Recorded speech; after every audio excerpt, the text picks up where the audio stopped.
Let's continue. International finance, international trade, unit 1.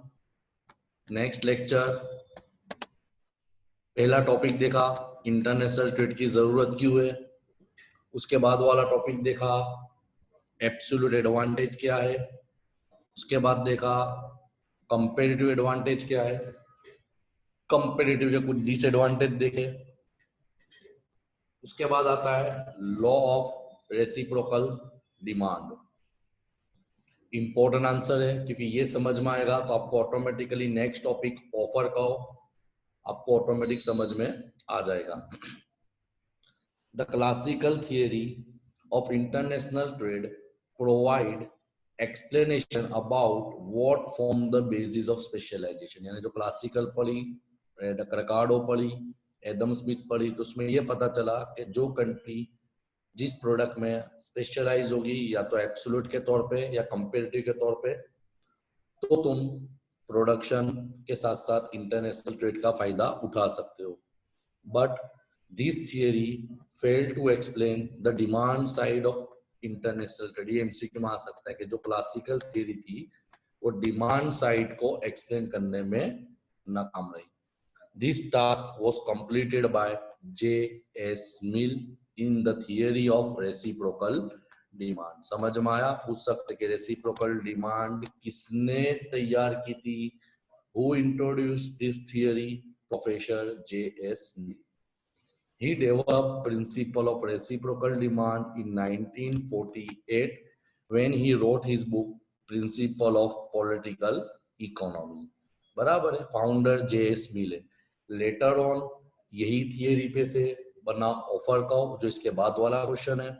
Letter on offer curve was developed by Edward and Marshall. Clear.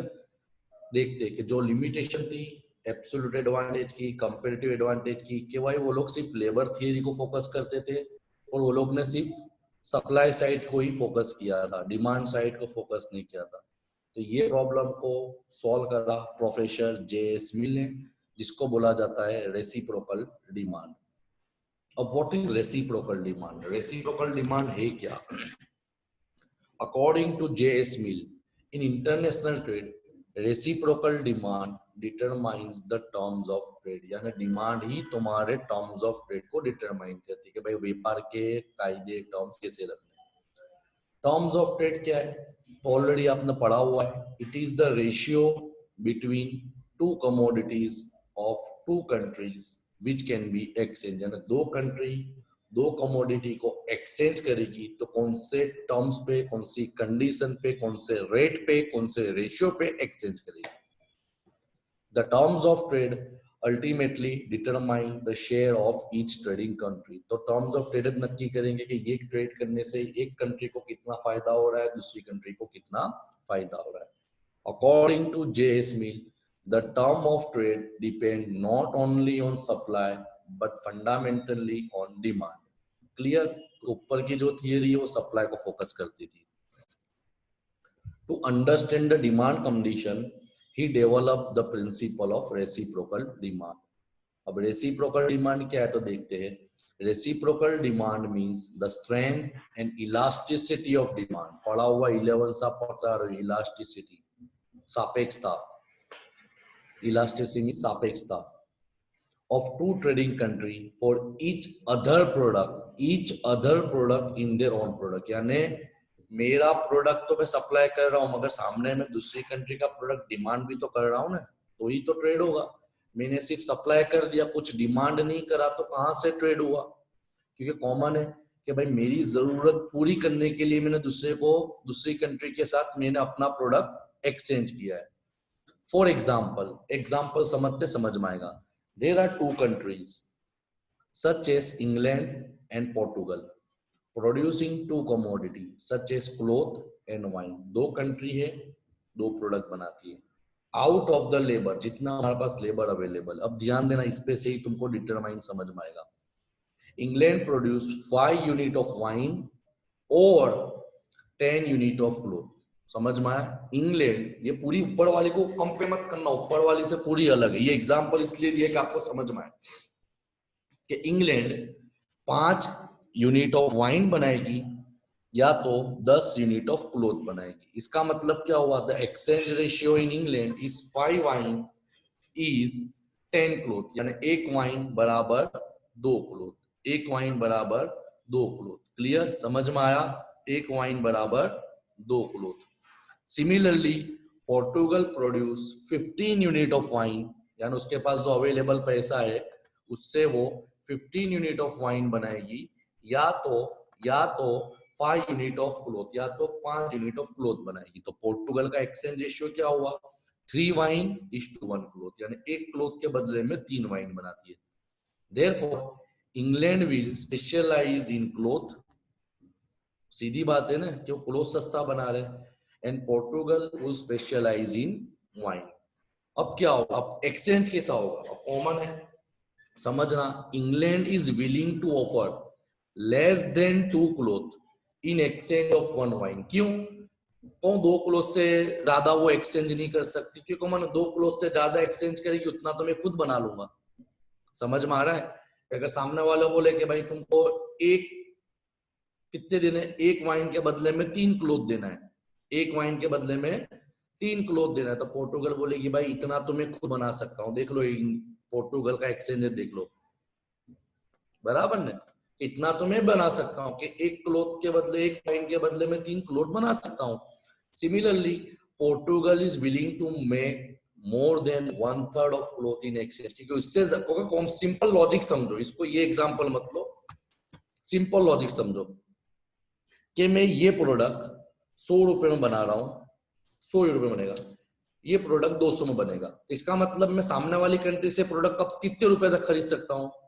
100 रुपए से 200 रुपए तक। मगर सामने वाली कंट्री ये प्रोडक्ट के 201 रुपए मांगेगी, तो मैं क्या बोलूंगा? भाई अगर मैं चाहूं तो 200 में तो मैं खुद बना लूंगा, तो मैं तुझे 201 क्यों दूं? सही है ना? समझ में आया पॉइंट क्या है? Therefore, any term of trade between less than 2 cloth for 1 wine and greater than 1/3 cloth of 1 wine is gainful and acceptable to both England and Portugal. समझ में आया? अब आगे कुछ पढ़ने की जरूरत नहीं, ये एग्जाम्पल कुछ पढ़ने की जरूरत नहीं है, क्योंकि ये सब चीज अपने रिकवर करेंगे ऑफर कर्व में, जिसको रेसिप्रोकल डिमांड कर्व बोला जाता है।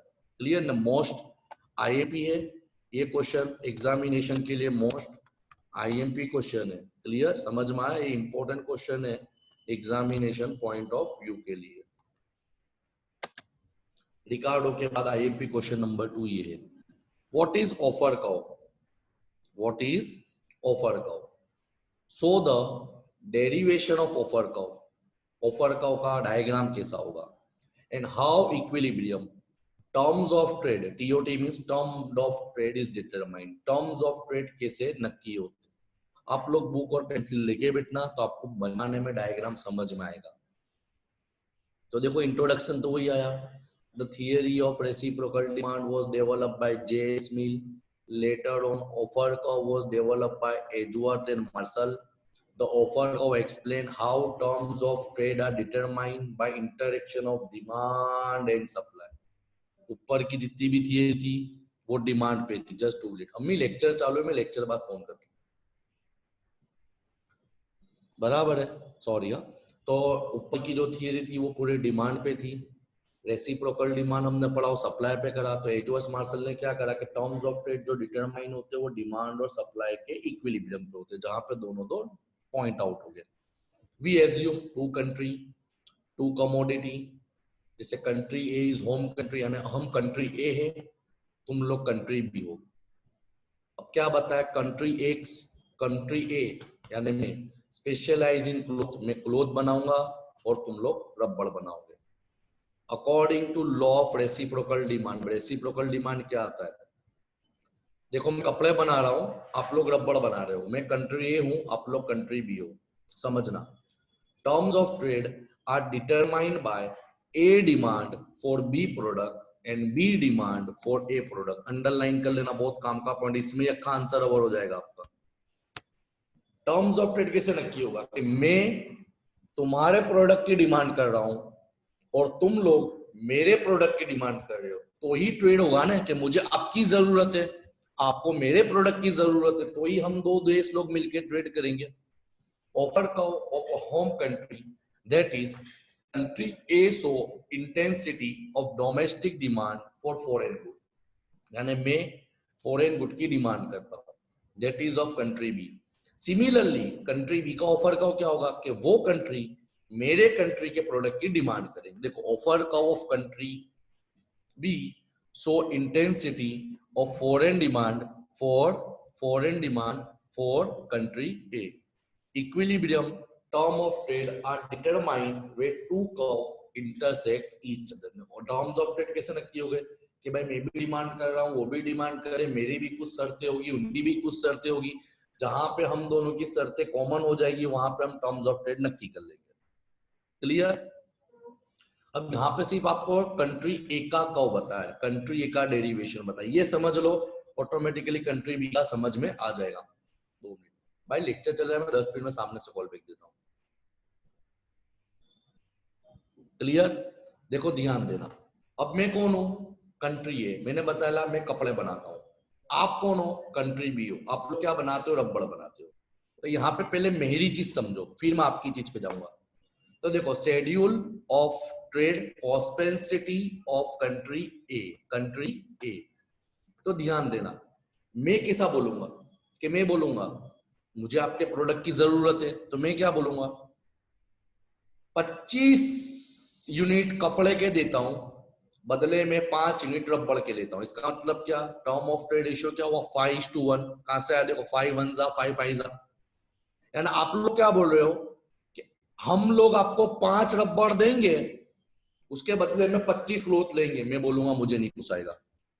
आगे बढ़ते, वापिस बार्गेनिंग हुआ, बात चल रही है, चलो भाई 40 यूनिट में कपड़े के देता हूं आपको, बदले में आपके पास से 10 यूनिट लेता हूं. तो टर्म ऑफ ट्रेड क्या हो गया? 4:1, 3:1, 2:1, 1:1.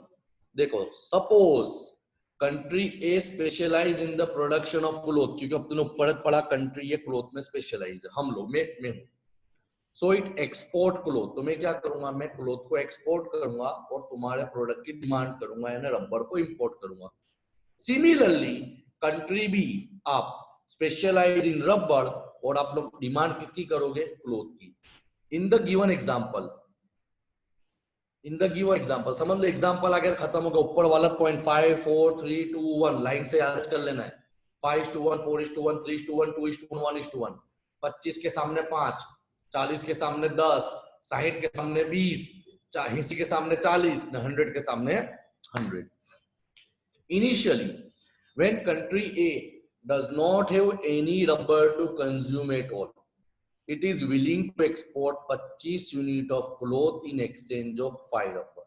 अब मेरे पास रबड़ है ही नहीं, मेरी जरूरत बहुत ज्यादा है, तो मैं ऐसा आ जाऊंगा कि भाई मैं तुमको 25 यूनिट कपड़ा दे देता हूं, मगर आपको 5 यूनिट रबड़ देने पड़ेंगे. The marginal utility of rubber of country is so high, it is willing to offer 5 unit in exchange of 1. तो तुम्हारा टर्म ऑफ ट्रेड क्या हुआ? 5:1. मगर एक बार हो गया तो लेटर ऑन मैं थोड़ी मेरी डिमांड कम कर दूं. Later on A is willing to offer 40 unit of cloth. अब मैं क्या बोलूंगा? भाई मैं आपको 40 कपड़े देता हूं, 40 यूनिट, आपको 10 यूनिट ऑफ रबड़ देने पड़ेंगे. तो टर्म ऑफ ट्रेड क्या हो गया? 4:1. फर्दर आगे और बढ़ो, फिर मैंने ऑफर करी 60 यूनिट कपड़े के देता हूँ, 20 यूनिट रबड़ के लूंगा. है ना? देखो मैं यहाँ से भी क्वांटिटी बढ़ा रहा हूँ, बाजू में से भी क्वांटिटी बढ़ा रहा हूँ. क्यों? क्योंकि मुझे मेरे लोगों की डिमांड को पूरा करना है, मेरी कंट्री के लोगों की डिमांड को पूरा करना है. इसे चलते ही रहेगा, चलते रहेगा. Later on it is willing to pay smaller and smaller amount of cloth and every unit of imported rubber. This is because country A goes on consuming more and more rubber, its marginal utility goes on diminishing. पढ़ा था ना law of diminishing return. एक चीज बार बार consume करते जाओगे तो उसकी utility क्या हो जाएगी? यूजफुलनेस क्या हो जाएगी? सेटिस्फेक्शन पॉइंट क्या हो जाएगा? कम हो जाएगा. तो मैं क्या करूंगा? धीरे धीरे मेरा प्रोडक्ट तो बढ़ा रहा हूं, मगर सामने तुम्हारा प्रोडक्ट इंक्रीज करते जाऊंगा. यानी यहाँ पे टर्म्स ऑफ ट्रेड धीरे धीरे 5:1, 4:1, 3:1, 2:1, 1:1 हो जाएगा. Let us present above offer diagram by A, B, C, D and E. If we join this smooth curve, we will get offer curve of country A. बराबर। तो ये मेरी बात हुई, ये मेरा ऑफर का। तो देखो डायग्राम कैसा आया देख लो। ऑन OX एक्सिस रबड़ इज टेकन, यानी मैं जो तुम्हारे पास से मांग रहा हूँ। On OY axis cloth is taken, यानी मेरी क्वांटिटी। बराबर। तो देखो ये अलग अलग लाइन नहीं है। पहले देखो मेरे एरो पे ध्यान देना, मेरा जो एरो दिखता है, एरो पे ध्यान देना, एरो पे ध्यान देना। समझ में आ रहा है? एरो दिख रहा है, देखा? एरो दिख रहा है मेरा। अब ध्यान देना मैं क्या करता हूँ। मैंने आपको क्या बोला कि मैं आपको 20 क्लॉथ देता हूँ, उसके बदले में आपने मुझे कितने रबड़ दिए? 5 दिए, 5:4। उसके बाद में क्या बोला? 40 कपड़े देता हूँ, बदले में क्या लेता हूँ? 10 यूनिट ऑफ रबड़। देखो ये दिया 10 यूनिट ऑफ रबड़, 4:1। ये पॉइंट बनते गए ना। फिर मैंने क्या बोला? 60 यूनिट क्लॉथ देता हूँ, मगर आपके मैंने रबड़ क्या करे? 10 से 20 कर लिए, 3:1। फिर आया 80-40, यानी 2:1। फिर क्या आया? 100-100, यानी मैंने 100 कपड़े दिए, उसके बदले में 100 नंग लेबल लिए। तो जैसे जैसे पॉइंट ए बी, जैसे जैसे पॉइंट हुआ 5:1, ये 4:1, ये 3:1, ये 2:1, ये 1:1। क्लियर? यहाँ पे तुम्हारा पॉइंट आके स्टॉप हो गया। अब उसके बाद मैं क्या करूंगा? अब मैं थोड़ा नेगेटिव जाऊंगा कि भाई मैं अब तुझे 90 यूनिट कपड़े दूंगा। देखो ध्यान दे, 90 यूनिट कपड़े दूंगा 80 और 100 के बीच में, मगर अब मैं तेरे पास से 120 यूनिट रबड़ लूंगा। तो मेरा पॉइंट कहाँ गया? ई से एफ पे। तो ये मेरी कंट्री का ऑफर का हुआ, ये मेरी कंट्री का ऑफर का हुआ, मेरी कंट्री का। इसी तरह ये कंडीशन सामने वाली पे जाएगी तो कहो कैसा बनेगा उसका? मेरा यूं जाता है तो सामने वाली कंट्री का कैसा हो जाएगा? यूं हो जाएगा नीचे से, मेरा यू ऊपर से जा रहा है, मेरा यूं जा रहा है। ये कंडीशन कंट्री बी में जाएंगे तो कैसा हो जाएगा? यूं हो जाएगा, यूं हो जाएगा। हम दोनों तो इंटरसेक्ट कहाँ हो जाएंगे? 1:1, 100:100। देखो दोनों दो ज्वाइंट यहाँ हो जाएंगे। ये मेरा है, सामने वाले का कैसा आएगा? देखो एरो पे ध्यान देना, सामने वाले का ऐसा आ जाएगा, सामने वाले का ऐसा जाएगा, ऐसा जाएगा। समझ में आया? पूरा इसका होगा ऑपोजिट। देखो a continuous line drawn from origin commencing all 4 point is the offer curve of country A. It is a positive slope. At point D, country A is willing to offer 100 unit of cloth in exchange of 100 unit of rubber. Beyond this point, the offer curve is negative slope. इसके बाद point D के बाद मेरा slope क्या हो जाता है? Negative, नीचे आ जाता है। The only point is that country A product will be country exportable product and vice versa. इसके लिए लोग ने दूसरा टर्म नहीं बताया, पूरा उन बताया। क्लियर? अब आता है इक्विलिब्रियम कैसे नक्की होता है। इक्विलिब्रियम तो कॉमन है, मैंने बताया दोनों दो के जो टर्म्स ऑफ ट्रेड नक्की हो गए। देखो ये जो ऊपर जा रहा है, ये जो ऊपर जा रहा है ये मेरा कर्व है, ये नीचे से आ रहा है वो दूसरी कंट्री का कर्व है। हम दोनों तो इक्विलिब्रियम कहाँ होते हैं? पॉइंट एन पे। कहाँ होते हैं? पॉइंट एन पे। तो ये तुम्हारा टर्म्स ऑफ ट्रेड डिटरमाइन हुआ 1:1। आप भी 100 यूनिट दो, हम भी बदले में 100 यूनिट देंगे। क्लियर? आंसर और हो गया। देखो देखते, equilibrium term of trade OA and OB are the offer curve of country A and country B. जो ऊपर वाला है वो O है। देखो O ये रिया, O ये रिया, A यहाँ पे आया। समझ में? ये A यहाँ पे आया, O ये रहा, B यहाँ पे आया। ये कंट्री B का offer curve. Both intersect at point E। यहाँ पे E लिखा है नहीं है, both intersect at point E. So this is the equilibrium point. At this point, country A is offered to willing OT, यानी मैं इतना क्लोथ दे रहा हूँ, उसके बदले में इतना रबड़ मांग रहा हूँ। सिमिलरली यही कंडीशन पे सामने वाली कंट्री इतना रबड़ दे रही है, इतना क्लोथ मांग रही है। This means at this point, A demand for B product is exactly equal to B demand for A product. The straight line OE starting from origin and goes to point E is the equilibrium term of trade. ये जो तुम्हारा है, ये सीधी line जा रही है ना, इसको बनाने की जरूरत नहीं, बस सिंपल है, दोनों दो इंटरसेक्ट यहाँ हुए, ये तुम्हारा टर्म ऑफ ट्रेड हो गया। The two country will expand trade along the term of trade up to point E. यहाँ तक हम ट्रेड करने के लिए रेडी होंगे, क्योंकि अगर ये पॉइंट यूं जाएगा तो एक कंट्री फायदे में रहेगी, दूसरे नेगेटिव में रहेगी। यहाँ जाएगा तो दूसरी कंट्री फायदे में रहेगी, दूसरी कंट्री नेगेटिव में रहेगी। तो कोई भी इसके पहले या इसके बाद ट्रेड करने के लिए रेडी नहीं होगा। क्लियर? क्लियर? समझ में आया? अंदर का डायग्राम आपको लर्न करने की जरूरत नहीं है। यहाँ पे तुम्हारा यूनिट 1 कंप्लीटली कवर हो रहा है। ये क्वेश्चन है, can there be trade between two nation if one is absolutely competitive के एडवांटेज आपको लिखना है।